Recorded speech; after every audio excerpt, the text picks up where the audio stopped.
Hola, buenas tardes. Bienvenidos aquí a una nueva clase abierta sobre la obra de Sigmund Freud, transmitiendo desde la página de Facebook psicóloga psicoanalista Pino Lorenzo, a través del Facebook Live. Bueno, bienvenidos a todos. Ya saben que este espacio de transmisión del psicoanálisis es un espacio quincenal donde nos acercamos quincenalmente a la obra de Freud siguiendo el programa de la Escuela de Psicoanálisis Grupo Cero, el programa del seminario de Sigmund Freud. Por supuesto, esta formación o estas clases no acreditan para ser psicoanalista, pero sí acercan a las personas a los textos de Freud,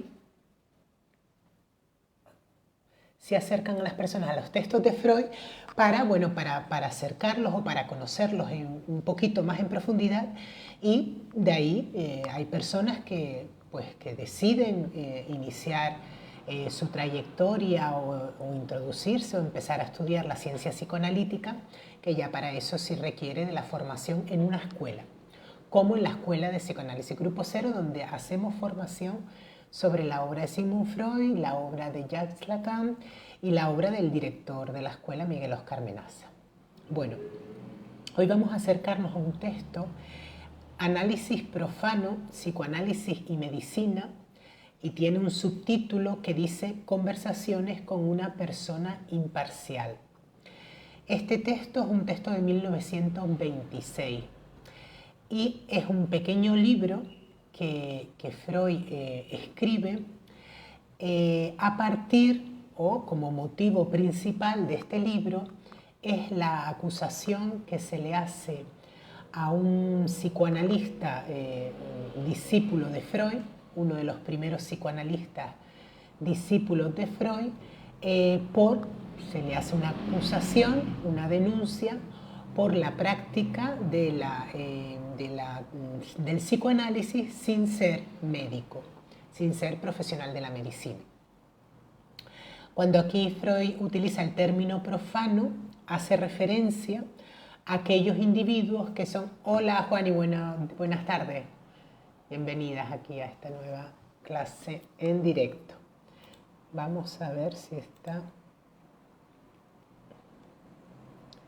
por aquí.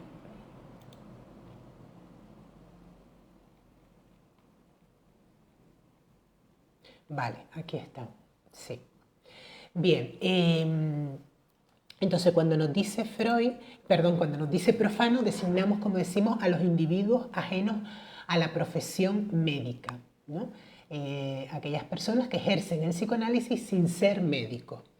Inicialmente, prácticamente, todos los psicoanalistas, discípulos de Freud, del entorno de Sigmund Freud, eran médicos, la gran mayoría, entre otras cosas porque Freud era médico, era neurólogo, y porque, bueno, pues inicialmente el psicoanálisis, aunque vamos a ver que luego el psicoanálisis es mucho más que la atención a las enfermedades nerviosas, pero inicialmente el psicoanálisis parte, o la prehistoria, podríamos decir, del psicoanálisis, lo que pretende es curar, ¿no? Concretamente, las primeras pacientes de Freud, las pacientes histéricas, con las que Freud se propone la curación. Por lo tanto, en estos términos ya de curación de enfermedades nerviosas, pues inicialmente la mayoría de los psicoanalistas eran médicos, pero también había psicoanalistas que no eran médicos, como es el caso de esta persona, de Theodor Reik, de este discípulo de Freud, que es acusado de curanderismo. Entonces, Freud en este texto va a inventar la figura de un interlocutor imparcial y va a poner en boca de este interlocutor pues todas las preguntas que las personas se puedan hacer en relación al psicoanálisis, y va a dar respuesta primero va a defender a esta persona acusada, la va a defender de esa acusación, ¿no? Va a decir que una persona sin tener los estudios de medicina puede ejercer el psicoanálisis. Por un lado es la defensa, este texto de Theodor Rey, pero por otro lado también él va a aprovechar esta ocasión para, como hace ya en otros textos, ya no es el primer texto donde él utiliza un interlocutor, la figura de un interlocutor o la figura de una persona que desconoce el psicoanálisis para presentar toda la teoría psicoanalítica, ¿no? Entonces él lo utiliza para explicar los fundamentos de la teoría psicoanalítica, y en la explicación esa de esos fundamentos pues se va a ver más claramente cómo personal o personas no médicas pueden ejercer el psicoanálisis, ¿vale? Nos dice que la cuestión del análisis profano aparece localmente localizado. Condicionado, ya que no presenta igual alcance en todas las naciones. Así, por ejemplo, en Alemania y en América no pasa de ser una mera discusión académica si las personas no médicas pueden ejercer el psicoanálisis. Y allí tienen plena libertad para el ejercicio del psicoanálisis personas que no han realizado la carrera de medicina. En estos países, todo enfermo puede hacerse tratar como y por quien quiera. Y todo curandero, entre comillas, encárganse de los enfermos que se pongan en sus manos. No hay esa legislación. Sin embargo, en Austria va a haber una legislación que trabaja con carácter preventivo y prohíbe a las personas carentes del título médico encargarse de un tratamiento sin poder esperar de él ningún resultado beneficioso, ¿no? Es decir, en Austria hay una ley además anterior al psicoanálisis en la que no cualquiera puede atender la salud de otras personas, sino que tiene que ser o tiene que haberse recibido de médico o de médica, ¿no? Para ejercer ese trabajo, ¿no? Entonces, Freud, con este texto, lo que va a hacer es va a sentar las bases sobre la práctica psicoanalítica y la necesaria formación que los analistas han de tener, ¿vale? Es decir, él va a desarrollar los requisitos o las condiciones que el análisis exige a sus candidatos. Y vamos a ver que entre esas condiciones no está la de la carrera de médico.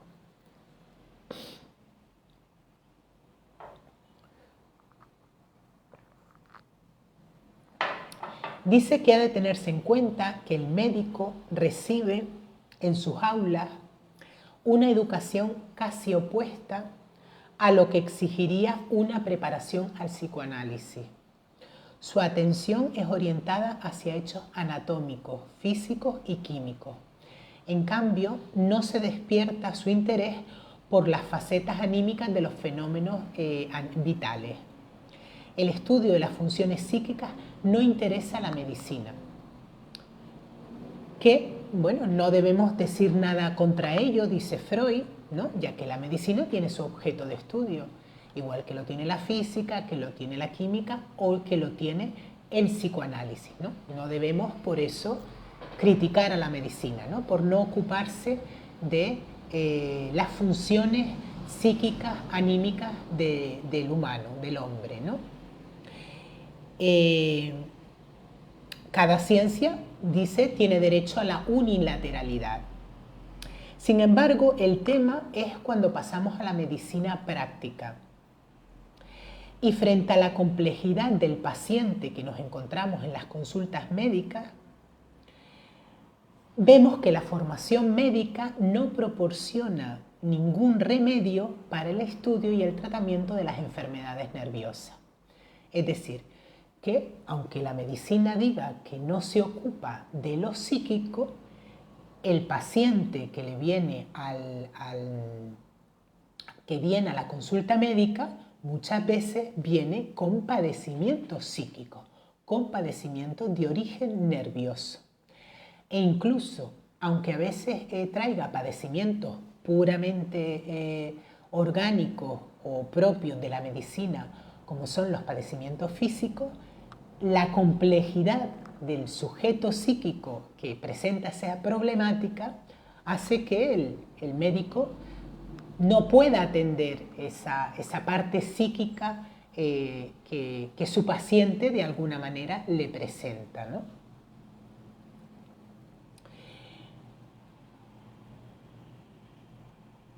Pero dice, la situación sería aún soportable si la formación académica de los médicos se limitase a impedirles orientarse hacia el terreno de las neurosis. Pero es que además los médicos cuyo interés por los factores psíquicos de la vida no ha sido despertado, resultan así predispuestos a no darles importancia de vida y a quitarles la importancia a los factores psíquicos. Es decir, no solo no es que no atiendan psíquicamente a ese paciente psíquico complejo o a ese paciente cuando le muestra padecimientos nerviosos, de origen nervioso, sino que además le quitan importancia. Eso no, lo psíquico no tiene la importancia que tiene, ¿no? Atendiendo al final a esas enfermedades nerviosas de una manera inadecuada y no dispensando el tratamiento adecuado, ¿no? a esos trastornos, ¿no? Hoy en día podemos decir que algo ha cambiado la situación, ¿no? Estamos en un texto, pues, casi hace 100 años de este texto, ¿no? En 1926 estamos con este texto, ¿no? Y claro que en estos 100 años ha habido cambios, sin embargo, nos seguimos encontrando un oscurantismo dentro de la medicina para con lo psíquico. Nos seguimos encontrando que los médicos quieren seguir pasando de puntillas por los temas psíquicos, que no es que los temas psíquicos se los llevemos los médicos, se los llevemos a los médicos los psicoanalistas, por ejemplo, ¿no? Es que son los propios pacientes quienes les llevan las cuestiones anímicas a los médicos y muchas veces los médicos siguen queriendo pasar por alto que hay una ciencia que se ocupa de lo psíquico inconsciente y siguen negando el descubrimiento de lo psíquico inconsciente, ¿no? Haciendo como que no existe, ¿no? Y o bien dando un tratamiento no adecuado, vuelvo a decir, para esos padecimientos nerviosos que trae el paciente, o bien quitándole importancia y diciendo que eso pues ya se le pasará, ¿no? O como muchos pacientes que llegan a la consulta de los psicoanalistas, haga un viaje, haga un crucero, vaya a pasear por las canteras, cuando sabemos que, lógicamente, un crucero nos sentaría todo bien y un paseo por las canteras nos sentaría todo bien, pero no es la solución a los trastornos anímicos. Vale. Dice Freud que es como una profunda falta de respeto a la investigación psicológica, ¿no? Facilitándose así con esta negativa de lo anímico y de lo anímico psíquico y de lo anímico psíquico inconsciente, facilitándose así considerablemente su labor. No quieren entrar en temas más allá de lo observable, más allá de lo que puedo tocar, de lo que puedo analizar en una analítica médica. Lo demás, bueno, esto yo lo he visto, ¿no? Yo como paciente de atención primaria y de medicina general, ¿no? Cuando enfermo, lo veo en los médicos que me atienden, ¿no? Lo veo, es decir, no es algo que me cuenten, ¿no? O no es algo que cuenten por ahí, ¿no? Vale. Por lo tanto, dice Freud, estos pacientes nerviosos son atendidos por los médicos, ya que son enfermos, se los considera enfermos, pero no con los tratamientos adecuados. Entonces Freud aquí es contundente. Dice, lo que exijo es que no puedan ejercer el análisis nadie que no haya conquistado por medio de una determinada preparación el derecho a tal actividad. Que tales personas sean médicos o no me parece secundario. Es decir, en este texto Freud en lo que va a poner el acento no va a ser si los psicoanalistas que ejercen su labor o los candidatos a psicoanalistas que ejercen su labor son o no médicos, sino si han pasado o están pasando por la formación específica como psicoanalistas. Eso es lo importante, ¿vale? Y en este texto Freud se acerca, sin mucho atrevimiento, nos dice Menaza, en un texto que tiene Menaza, Psicoanálisis y Medicina, un artículo que tiene Menaza en Freud y Lacan Hablados 1, que luego vamos a leer un poquito, unos fragmentos de este texto. Menaza dice que Freud no se atreve del todo a decir cuáles son las condiciones que se le exigen al candidato a psicoanálisis para ser psicoanalista. Y entonces Menaza se va a tomar el trabajo, vamos, Freud no lo plantea específicamente en este texto, en el texto de Análisis Profano, pero lo plantea a lo largo de toda su obra, ¿no? De su extensa obra, ¿no? Entonces Menaza se va luego a darnos unas indicaciones sobre las condiciones para el ejercicio del psicoanálisis. Vale.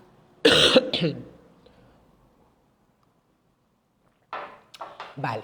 Nos dice Freud que esta prohibición que existe en Austria tiene mayor importancia, dice, más allá de esta prohibición, esta legislación, que bueno, en la que un psicoanalista, un discípulo como Teodoro Rey está en este momento o se le ha acusado, ¿no?, de esta práctica de curanderismo, ¿no? Dice, sin embargo, esta prohibición no va a ser importante para los analistas profanos, ¿no? Ya que, bueno, son unos cuantos los que no son médicos y, bueno, pueden irse a cualquier otro lugar, ¿no?, en los países cercanos a Austria, a ejercer el psicoanálisis libremente. Dice, lo que me preocupa es en la institución psicoanalítica de Viena, la institución del psicoanálisis de Viena, que ya esta prohibición sí entre a limitar a aquellas personas que pueden estudiar el psicoanálisis, ¿no? Y que ya esta limitación que se le pone a los psicoanalistas también se le ponga a aquellos que quieran estudiar psicoanálisis, ¿no? Y que se les exija que antes del estudio de psicoanálisis o antes de pasar por este instituto tengan que tener la carrera de medicina o los estudios de medicina, ¿no? Y se pregunta Freud, ¿el ejercicio del psicoanálisis debe ser objeto de una intervención oficial o por el contrario es más adecuado abandonarlo a su natural desarrollo? Freud está totalmente en contra de esta prohibición, está en contra de prohibir la aplicación del psicoanálisis a personas no médicas o a personas profanas, ¿no? Además dice que la ciencia psicoanalítica es una ciencia muy nueva para andar con estas prohibiciones y que esta prohibición o esta ley apareció antes de que la ciencia psicoanalítica hubiera aparecido. Con lo cual, en caso de aplicarse esta ley, tendría que ser teniendo en cuenta toda una serie de condiciones de la propia aplicación del psicoanálisis que a lo mejor en otros campos de la medicina o en otras áreas de la medicina no se tendrían en cuenta esas condiciones, ¿no? O sea que él no es partidario de prohibir. Dice, no está en mi ánimo proponer nada referente a la conveniencia o inconveniencia de una intervención legal en los asuntos del psicoanálisis. Es verdad que sí sería preciso fijar las condiciones bajo las cuales ha de ser permitida la práctica psicoanalítica a todos aquellos que quieran ejercerla. Nombrar una autoridad que pueda informar de lo que es el psicoanálisis y qué preparación debe exigírsela para ella. Y por último, fomentar las posibilidades de someterse a un tratamiento, más que una prohibición derivada de una ley que ha perdido toda una adecuación. Es decir, lo que hay que hacer es establecer las condiciones para ejercer el análisis, ¿no? Y para dispensar a aquellos que cumplan con estas condiciones el tratamiento adecuado para los enfermos nerviosos. Eso sí que hay que hacer.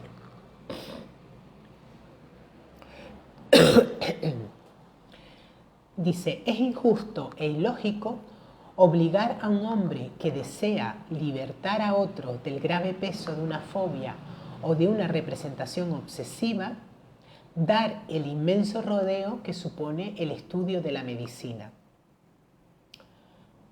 Mucho me temo, le dice Freud a su interlocutor imparcial, que no consiga usted nunca obligar a los profanos a estudiar medicina, como tampoco lograría yo obligar a los médicos a estudiar análisis, ¿no? Son dos campos totalmente diferentes.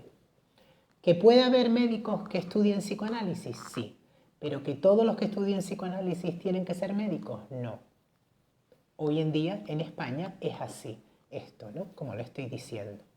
No todos los psicoanalistas tienen que ejercer, no todos los psicoanalistas son médicos, ¿no? Vale. Pero vuelvo a decir, está en lo cierto que el tratamiento analítico no puede practicarse sin una formación especial. Formación especial que el estudio de la medicina no puede dar.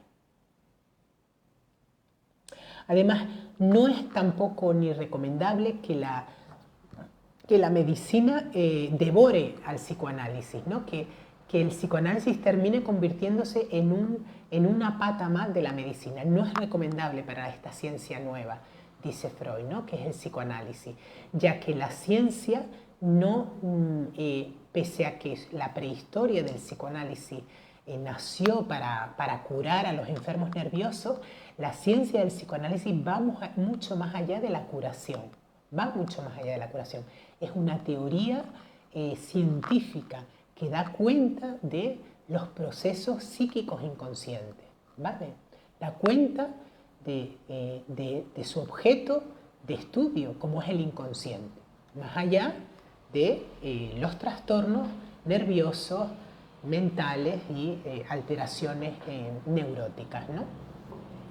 Con lo cual, encerrarlo como dentro de la medicina equivaldría a terminar estando dentro del apartado de los libros de medicina donde se habla de los tratamientos para las enfermedades nerviosas. Y eso no es el psicoanálisis. El psicoanálisis es mucho más que una terapéutica, ¿vale? Esto también es muy importante, entender este aspecto, ¿no? El psicoanálisis es más que una terapéutica. El psicoanálisis merece mejor suerte y bien podríamos esperar que lo lograse en algo como podríamos llamar psicología profunda, que tendría más que ver que la medicina con el psicoanálisis, o directamente ciencia de lo anímico inconsciente, que sería lo más adecuado todavía, ¿no?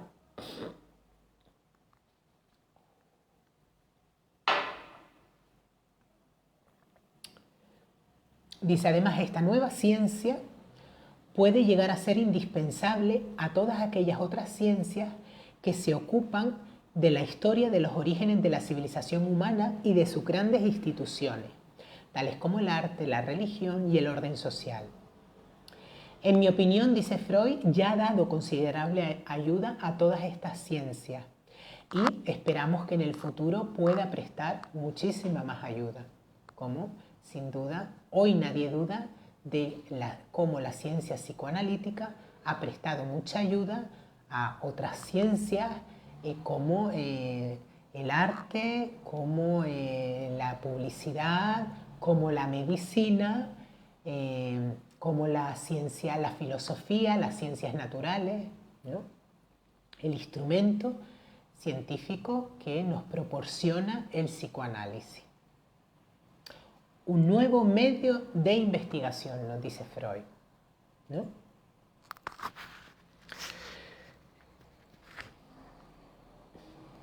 El empleo del análisis para la terapia de la neurosis es solo una de las aplicaciones, ¿no? Es una más de las aplicaciones que tiene el psicoanálisis, ¿no? Y quizás ni tan siquiera la más importante. Nos habla aquí Freud de otra aplicación del psicoanálisis que se está empleando en ese momento en Viena, y se pregunta a Freud cómo se va a legislar esa aplicación, que es la aplicación pedagógica, ¿no? Que es la aplicación que se ejerce sobre los niños, sobre niños con problemas o con sintomatología de origen nervioso, que junto a la escucha analítica más indicaciones pedagógicas, pueden esos niños perfectamente tratar esas patologías, esas incipientes patologías nerviosas, curar totalmente de esas incipientes patologías nerviosas y de esta manera incluso prevenir tratando y atendiendo analíticamente y pedagógicamente, ¿no? Incluyendo pedagógicamente, nos dice Freud, incluyendo, por ejemplo, a la familia en el tratamiento o en las medidas pedagógicas para atender a ese niño con problemas, ¿no? Además, el tratamiento pedagógico o analítico de los niños nos va a permitir, nos va a hacer a prevenir la aparición de neurosis adulta, ¿no? Ya Freud esto lo demostró en muchísimos de sus casos, como las patologías adultas muchas veces, vale, aquí está, las patologías adultas muchas veces se acompañaban las patologías adultas, perdón, en las patologías adultas siempre se encontraba que había habido una patología, una neurosis infantil. En las neurosis adultas siempre había una neurosis infantil. No toda neurosis infantil desembocaba en una neurosis adulta, pero en toda neurosis adulta sí encontrábamos ramificaciones de una neurosis infantil. Vale. Bueno. Y ya para terminar con el texto de Freud, nos dice que por lo demás, volviendo a nuestra cuestión del tratamiento analítico de los neuróticos adultos, he de advertirles que tampoco hemos agotado todos sus puntos de vista. Nuestra civilización ejerce sobre nosotros una presión ya casi intolerable y demanda una rectificación. Esto está ocurriendo hoy en día, ¿no? Las exigencias tan grandes que cada vez más las sociedades civilizadas y desarrolladas exigen a los ciudadanos, ¿no? Exigencias sobre todo psíquicas. Sería quizá demasiada fantasía esperar que el psicoanálisis esté llamado, no obstante las dificultades que se le oponen, a preparar a los hombres a una tal rectificación. ¿Acaso haya, dice Freud, de nuevo un americano? Esto me hizo mucha gracia a mí, ¿no? ¿Acaso haya de nuevo un americano a quien se le ocurra dedicar parte de su dinero a la preparación analítica de los social workers, trabajadores sociales de su país, para formar un ejército auxiliar que luche contra la neurosis? Sería algo así como una Salvation Army, ¿no? Una armada de la salvación. Bueno, con este párrafo final del texto de Freud,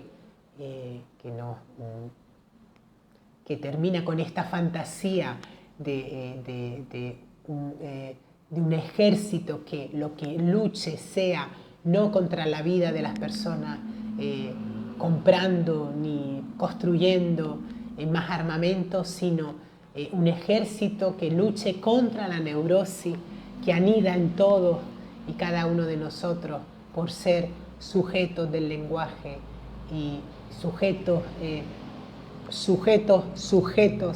a una civilización.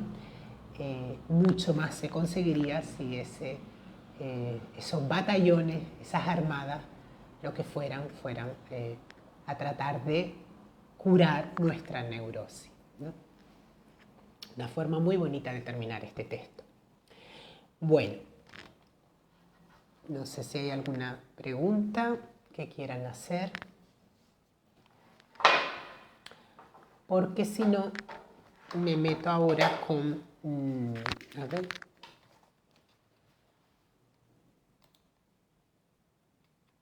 Vale. Vamos entonces a, como decía antes, Menaza, en el libro Freud y Lacan, Menaza Hablados 1, bueno, él se anima con las condiciones que se le debe de exigir a un psicoanalista para el ejercicio del psicoanálisis. Y si me permiten, pues se lo voy a leer. Vale. Las leyes mínimas para el ejercicio del análisis que van a surgir de los mismos textos de Freud son, primero, psicoanálisis personal. Cuando al interlocutor ficticio de psicoanálisis y medicina, el texto que acabamos de trabajar, Freud le habla de la sexualidad, parece que le hace caras o le pone caras a Freud, ¿no? Y entonces Freud le dice que no se ha podido entender lo que ha querido decir porque le da asco la sexualidad. Por lo tanto, yo en ese párrafo de Freud de 1926 leo lo siguiente, nos dice Menaza. No hay posibilidad de entrar en el campo psicoanalítico con ascos, temores e inhibiciones a mi propia sexualidad. Porque si tengo ascos, temores e inhibiciones a mi propia sexualidad, no podré entender aquello que el psicoanálisis me propone, que la sexualidad humana es la materialidad donde se desarrollan los procesos inconscientes. Es decir, si yo no paso como psicoanalista por un análisis personal, no puedo psicoanalizar mi sexualidad, que me va a permitir además escuchar la sexualidad de mis pacientes y por lo tanto los procesos psíquicos inconscientes, ¿vale? O sea, análisis personal, condición primera. Vale.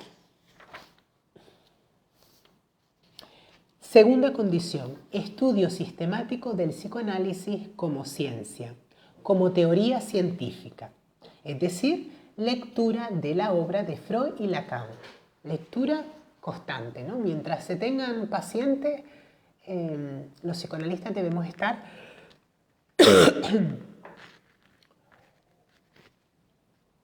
leyendo la obra de Freud y Lacan y también la obra de Menaza, por supuesto que también hay una obra extensa de Menaza. Vale. Y el estudio en una escuela también. Vale.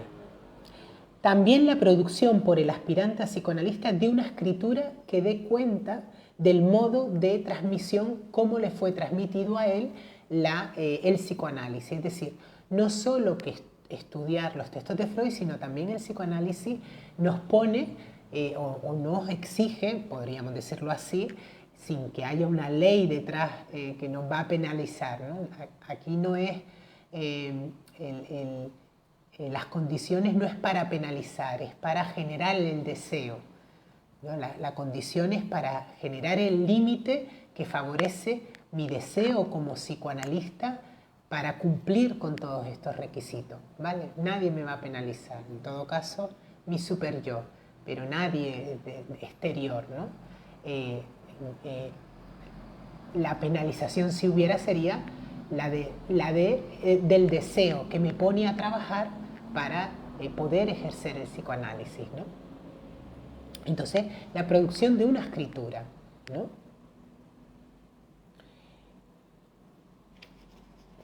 Porque si no se hace esa escritura, dice Freud, la lectura del psicoanálisis vendría o sería comparable a la lectura de otros métodos como la hipnosis, como la sugestión, pero no tendría el crédito o tendría la extensión del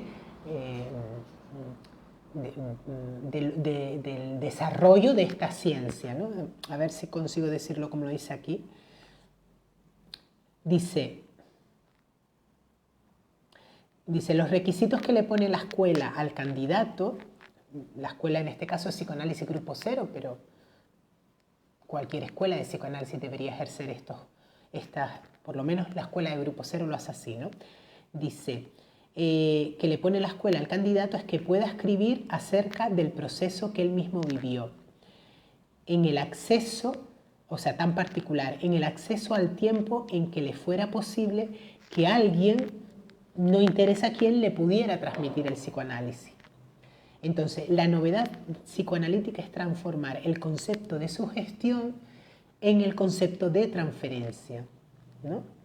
Porque ya en el concepto de transferencia está incluido el concepto de libido, ¿no? Y por lo tanto, bajo el fundamento de la libido es donde se hace posible transformar la teoría de la sugestión en el concepto de transferencia.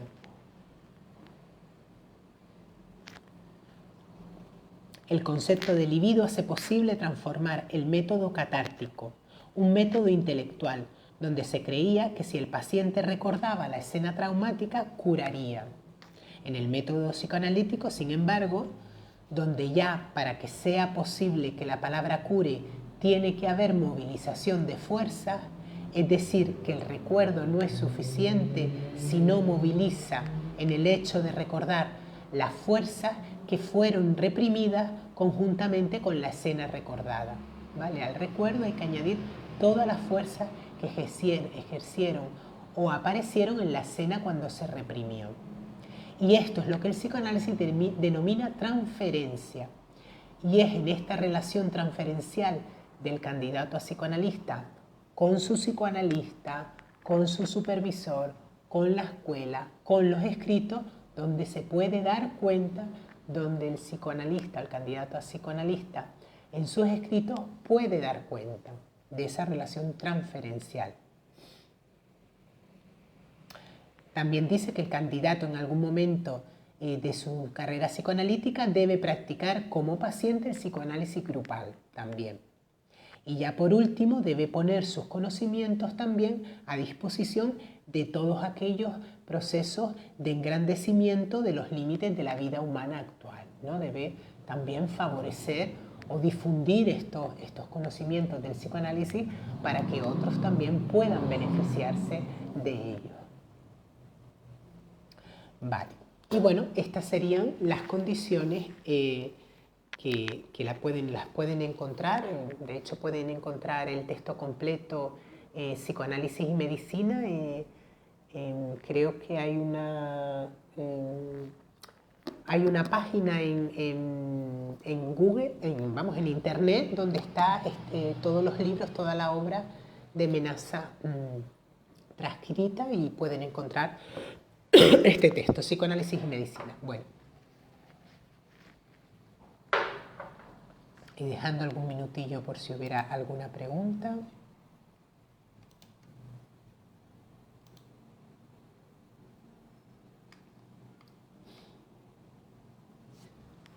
Terminamos entonces la clase de hoy, recordándoles que ya saben, si creen que este vídeo, esta clase es interesante para otras personas, que compartan en sus redes sociales. Si somos más, somos mejores. Si tienen problemas de algún tipo, de salud mental, de inhibiciones, problemas con los otros, de sueño, consulten a un psicoanalista. Aquí en mi página de Facebook pueden encontrar mis datos para ponerse en contacto conmigo.